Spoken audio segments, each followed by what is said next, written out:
Agindo Deus, quem impedirá? Uma palavra de fé, esperança, amor e prosperidade para a sua vida.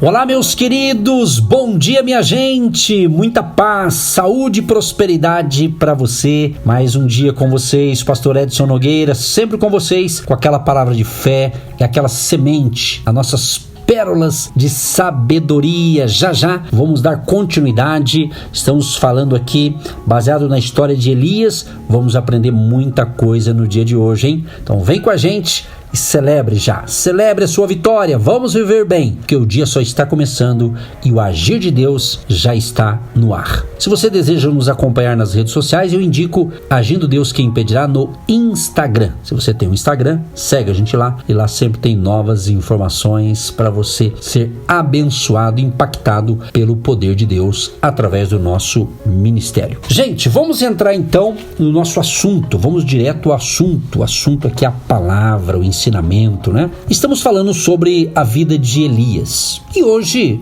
eu quero falar sobre a primeira estação que Elias passou. Vamos falar de 4 estações aqui. A primeira, a caverna. Diz a Bíblia: depois veio a ele a palavra do Senhor, dizendo: vai-te daqui e vira-te para o oriente, e esconde-te junto ao ribeiro de Querite, que está diante do Jordão. E há de ser que beberás do ribeiro, e eu tenho ordenado aos corvos que ali te sustentem. Foi, pois, e fez conforme a palavra do Senhor, porque foi e habitou junto ao ribeiro de Querite, que está diante do Jordão. E os corvos lhe traziam pão e carne pela manhã, como também pão e carne à noite, e bebia do ribeiro. E sucedeu que, passados dias, o ribeiro se secou, porque não tinha havido chuva na terra. Muito bem, gente, a gente vê aqui esse texto que fala de uma caverna. A caverna é uma gruta, e muitos a usavam como um lugar de refúgio, de abrigo, onde as pessoas se escondiam. Quando fugiam de alguém,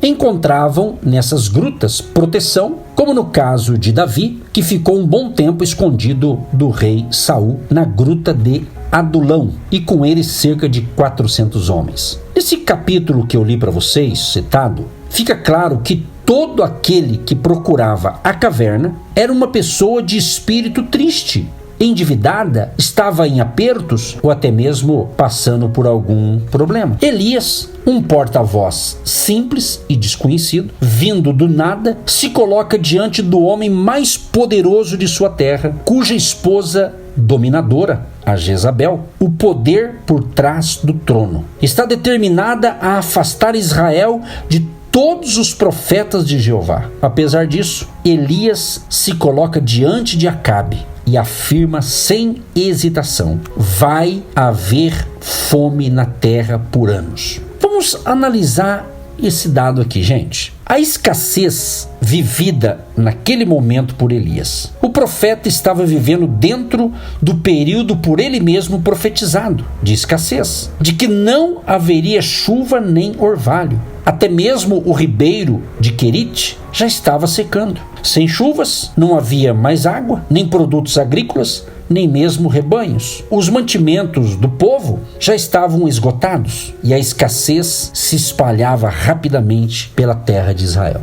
Aí aparecem os corvos. Os corvos obedeceram à ordem de Deus e providenciaram comida para Elias. Interessante que a tarefa dos corvos não era tão fácil, uma vez que a terra de Israel já padecia de fome por causa da seca. No entanto, os corvos são reconhecidos como animais dotados de inteligência para conseguirem alimento. Por isso Deus os escolheu para realizar a difícil tarefa de encontrar comida em terra seca. E os corvos começaram a sobrevoar o ribeiro de Querite, onde Elias estava. Eles, porém, não traziam maus presságios, mas como acreditavam os supersticiosos, mas sim comida para alimentar o profeta Elias. Todos os dias, toda manhã e noite, fielmente, os corvos pousaram próximo ao ribeiro de Querite, trazendo para o homem de Deus pão e carne. Gente, é interessante isso aqui.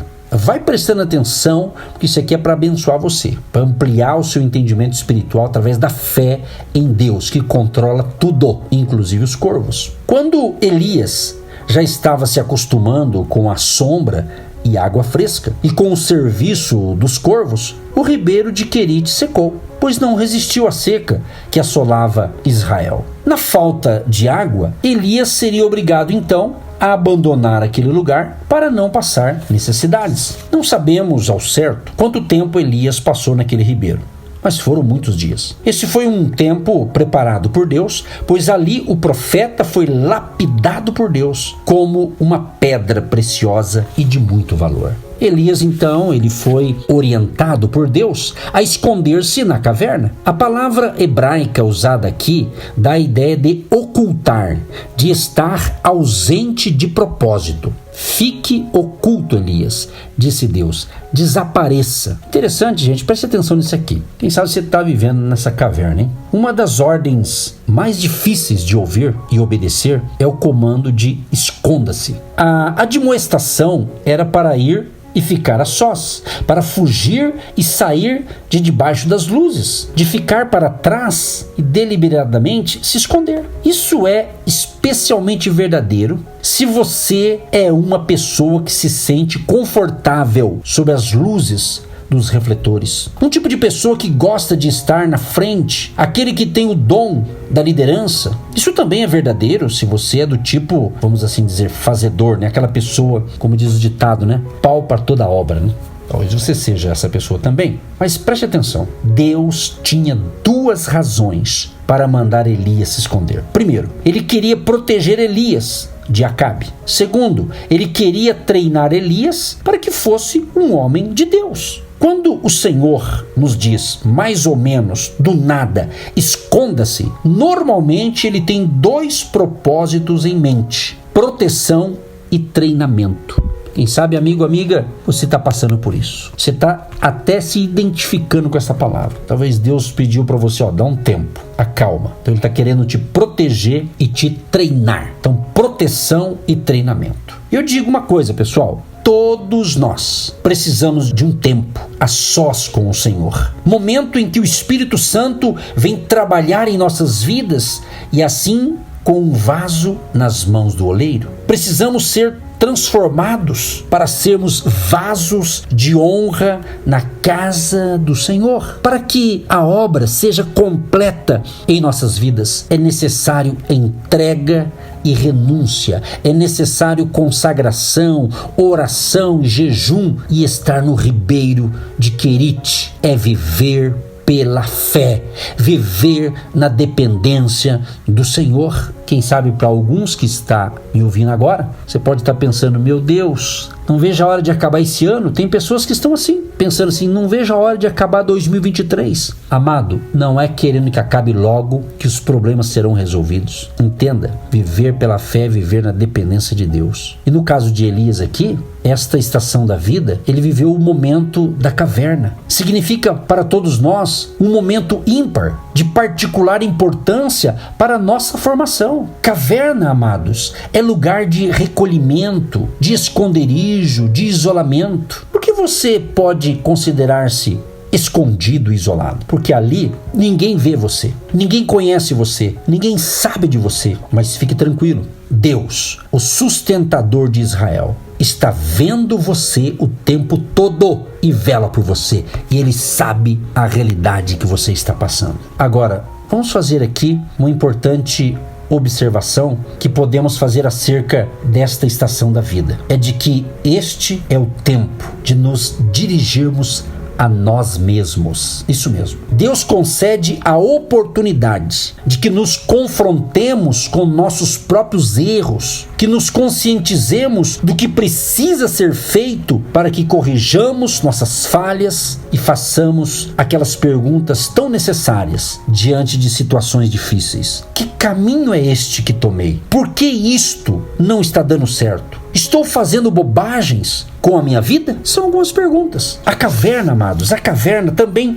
é a estação em que você tem a oportunidade de derramar seu coração diante de Deus, em confissão, em clamor, em adoração, pois é neste momento que você tem a certeza de que são apenas dois os envolvidos em tal prática: você e Deus. A caverna é uma estação de treinamento. Quando o Senhor deseja nos tratar em um nível mais profundo, corrigindo nossas trajetórias, sentimentos e comportamentos, Ele nos tira de nossa zona de conforto, treinando-nos de forma a que aprendamos a depender mais dele. É isso, meu amado, é isso, minha amada. Veja só a origem de Elias. A Bíblia nos diz que ele era natural da terra de Gileade. E o que era de Gileade? Gileade designa uma região montanhosa a leste do Rio Jordão.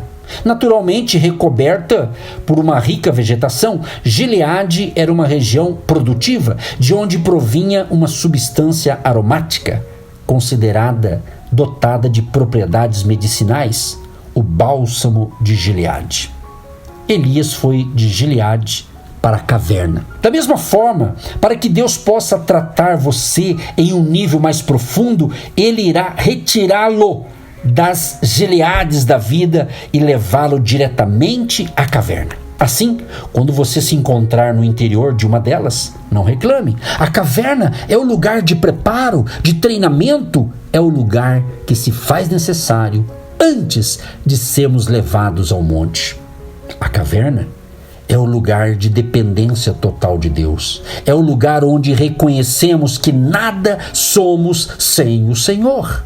Na caverna, se os corvos não levassem pão e carne para Elias pela manhã e à noite, ele certamente morreria. Existia uma dependência total do profeta, que se encontrava sob a ação misericordiosa de Deus. Assim também se dá conosco. Eu quero orar por você. E amanhã eu quero continuar esse episódio, mais um episódio das estações da vida, que muito está te ajudando com certeza, se você está entendendo a revelação desta palavra. Deus Todo-Poderoso, quero te louvar e te agradecer porque esta palavra tem me abençoado, tem me ajudado a corrigir rotas, a rever alguns conceitos, algumas coisas. Deus Todo-Poderoso, eu espero que esta palavra chegue no maior número possível de pessoas que estão precisando desta palavra, e esta palavra vai ajudar esta pessoa a corrigir a sua rota, a rever a sua vida. Senhor, abençoa cada ouvinte, cada um que me ouve neste momento, pelo rádio, pela internet, pelo nosso canal no YouTube, pelas plataformas digitais, ou seja, se a pessoa está me ouvindo, é porque o Senhor tem uma provisão para ela, o Senhor tem um milagre para ela. Quem sabe ela está vivendo justamente esse momento de caverna, mas a provisão vem, o socorro vem do alto, o nosso socorro vem do Senhor, que fez os céus e a terra. Assim eu oro pedindo as bênçãos e a paz de Cristo a todos os ouvintes. Em nome de Jesus, amém e graças a Deus. Você que se identifica com o nosso ministério Agindo Deus, quem impedirá?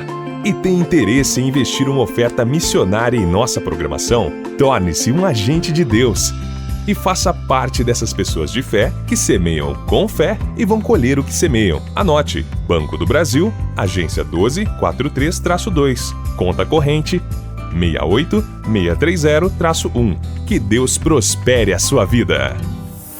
Agindo Deus, quem impedirá? De segunda a sexta, uma palavra para abençoar sua vida.